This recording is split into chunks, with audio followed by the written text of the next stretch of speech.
Welcome everyone to the 2024-2025 Hall of Shame. It should have been done last year for 2024, but circumstances happen. Meanwhile, in 2025, it should have been done in December, but again, real life happened too. But we're going to have 5 representatives for 2024 and 5 representatives for 2025 to pretty much be on display, to be heckled and laughed at. And just like with the Hall of Shame for 2023, 2024 and 2025 is not limited to the time period. It can be a current game, it can be a game from the past. It doesn't matter. If they are inducted in the Hall of Shame, they will be. But only 5 stick out for both years. Which is why there's a 5 apiece to pretty much cover the 10-slot Hall of Shame. So with that said, ladies and gentlemen, strap yourself in and let's get to our first representative. Let's go!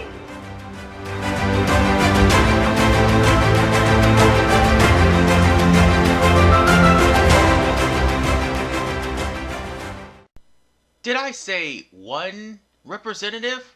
I meant to say 2 of them.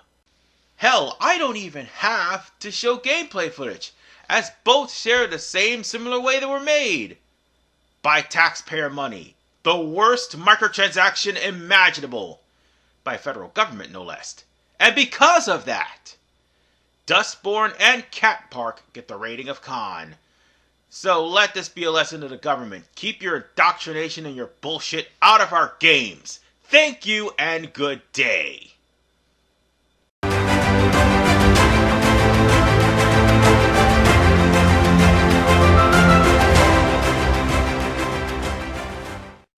And speaking of games that the government got involved in to deal with, let's talk about Hero Wars and Ebony the King's Return.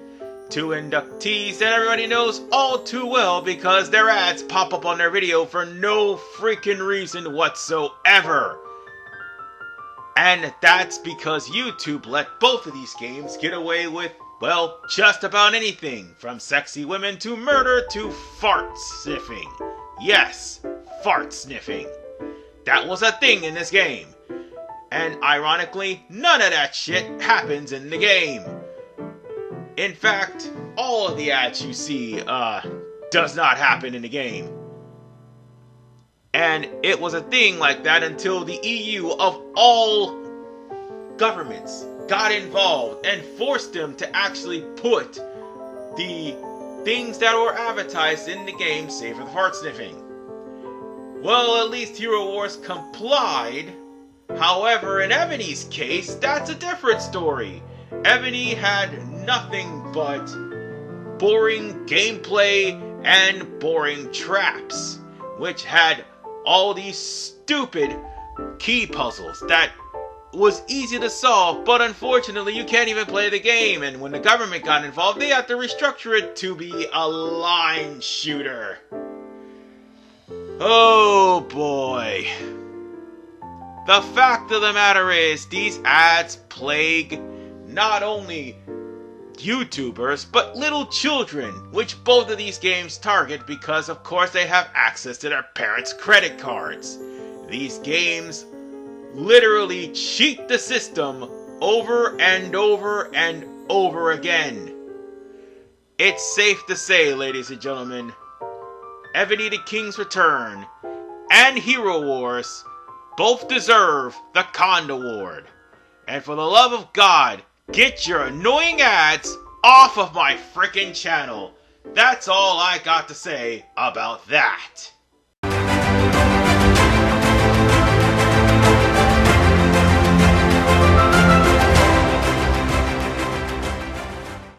Okay, NetherRealm, I gotta ask you, what in God's green earth were you guys smoking when you made this game? Clearly, this game is a obvious cash grab. I could tell that. But what purpose? To further solidify the triple retcon that is Mortal Kombat 11? Oh yeah, both games came out at the same time, mind you. And I should mention that in order for you to get the swag or the microtransaction from Mortal Kombat 11, you need to actually connect your phone to this game. You can't do that anymore. As of 2023, Onslaught doesn't exist. All you see is cutscenes. And that's the only thing about this game that is worth a damn. Even then, it still houses the microtransactions and also the realistic proportions that everyone hated so much about Mortal Kombat 11, 10, and as of now, Mortal Kombat 1. Or I should just say 12 Electronic Time Boogaloo, because I refuse to call that shit Mortal Kombat 1. But whatever the case, it basically tries to reinforce that the Triple Retcon was in fact canon, and moreover, it's supposed to set up the stage for Kronika to come in and be justified as an actual villain, when in actuality, she's absolute complete garbage. And that is the whole purpose, from what I believe, that this game was made. Aside from constantly trying to milk players dry of any sort of cash. Because not only do you have to spend $10 for this game, you had to also spend money on microtransactions just to keep the game rolling. Oh, and it's one of those games where you have gotchas. Yes, gotchas. And moreover, this game was supposed to be a Mortal Kombat game, but no, it isn't. In fact, while this looks like it has great lore, well, in a few minutes you're gonna see what type of great lore that this leads to. Because again, some of these models are actually asset flipped from Mortal Kombat 11. In fact, most of these models were asset flipped. Period. They were practically asset flipped, not just from Mortal Kombat 11, but from Mortal Kombat 10, and turned into an RBG weight auto clicker. The worst offense of them all. You know, pretty much every game for 2024 was literally a MOBA game, except for the two that started off this whole Hall of Shame. And I'm not gonna lie to you, they literally infested 2024. All the MOBA clickers and everything else. But this one is by far one of the worst. Cause it is unimaginative, boring, bland, and also a waste of time and money. And now you can't play it anymore. And if you wanted a quote-unquote skin from this game, good luck. That skin you will never see again, and guess what? Unlike with Mortal Kombat X, it's not updated. So, yeah, they also abandoned Mortal Kombat 11 too, mind you. Oh, don't worry, the inevitable Mortal Kombat 11 review is coming. But as far as for this is concerned, as you can clearly see with this garbage here, Mortal Kombat Onslaught will get the rating of Con. And for the love of God, the next Mortal Kombat game had better not be a mobile game. I mean, you've already dropped the ball with this, 11, and Mortal Kombat 12 Electronic Time Boogaloo, as well as the collection, as of this recording. So please, the next Mortal Kombat game, let it be good. And keep Dominic Ciancelo out of the kitchen. For everyone's sake. And with that, the alumni of 2024 is complete. Now it's time for the alumni of 2025. Our next 5 recipients will make you want to get your barf bag. No, seriously, they will. So let's go!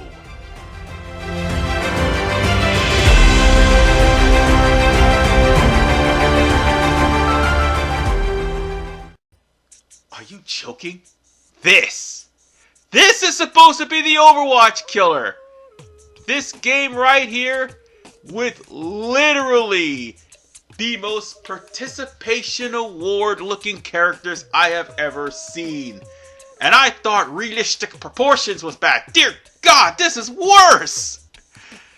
I mean, Fat Albert's literally on my screen right now! Wait, that's a chick? That doesn't matter. The fact of the matter is, when you play this game, you should feel bad because, let's face it, every single hero shooter at this point in time tried to emulate Fortnite and failed.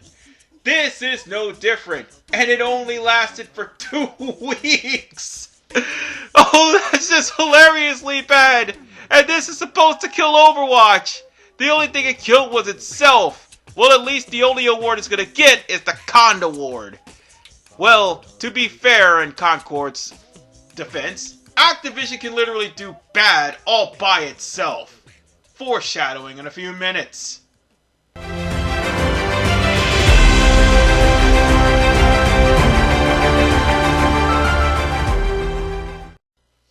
And you thought I was kidding when I said Activision could do bad all by themselves. Guess what? I'm not, because the killer of Overwatch is its sequel. Yeah. A game that was more disappointing than the first, with characters who only returned to get a terrible redesign, moreover characters that are in gachas, more microtransactions, the PvE was under a paywall, and needless to say, sloppy, and I repeat, sloppy frame rate issues on Steam. Let's not forget about the fact that this is the same company that literally bowed down to China of all places. But, all that aside, Overwatch pretty much brought about the complete and utter burnout of hero shooters. Its sequel made that burnout even more. And for the fact that it is nothing more than a lazy cash grab with all sorts of unnecessary controversy, Overwatch 2 gets the rating of Con. And if Activision thinks that I'm done with them, they might want to take a seat for the next entry. That's all I have to say.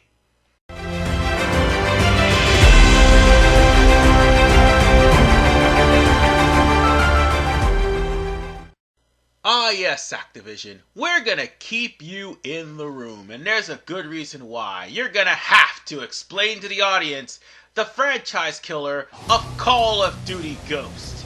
You wanna know what people thought when they thought about Call of Duty Ghost?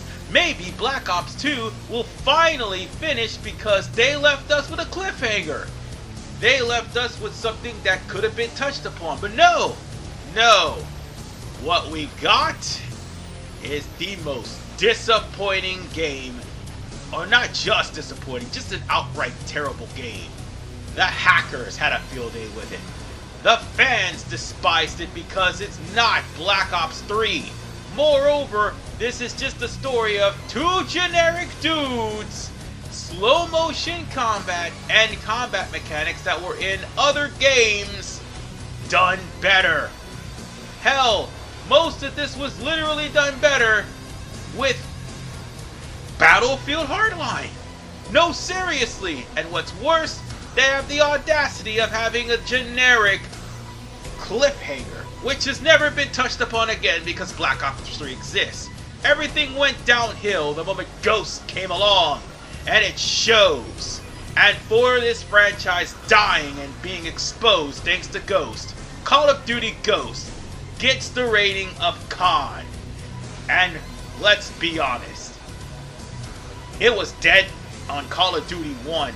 Modern Warfare brought it back. This game made sure that it will never be the same again, let alone return to its roots. Because they even managed to ruin the remakes of the Modern Warfare series. So with that said, as this guy is dragging off this poor dumb bastard off the screen, I'll be dragging Activision out of the office with their Cond Award, telling them, get the fuck out and don't come back!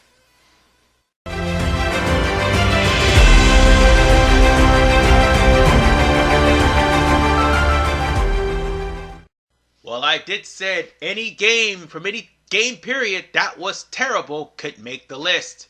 Well, Who knew that an NES game would actually grace the presence of the Hall of Shame?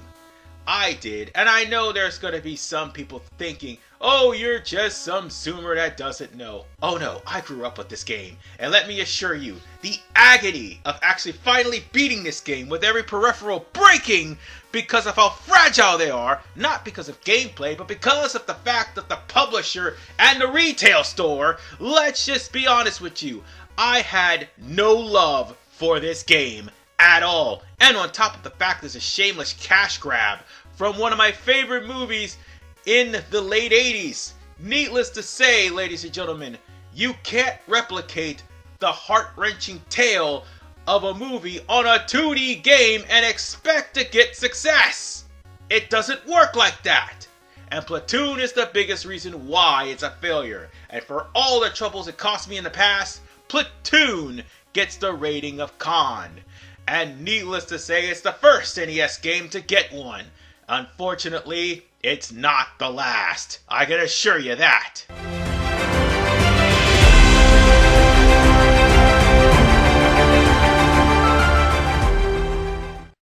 To Warner Brothers and Sweet Baby Inc., who worked on this game, how fucking dare you, you absolute Philistines!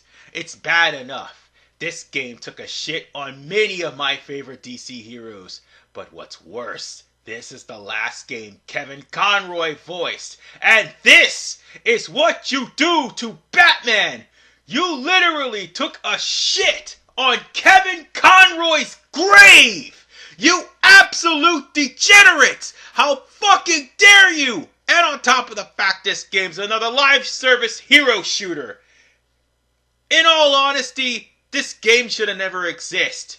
Sweet Baby Inc. should have never exist, but they do, and because of that, because of this scene alone, and many of the atrocities that happened in this game, Suicide Squad Kill the Justice League gets the rating of Con.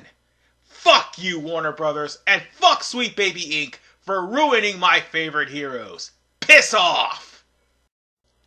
And that was the alumni of the Hall of Shame for 2024 and 2025.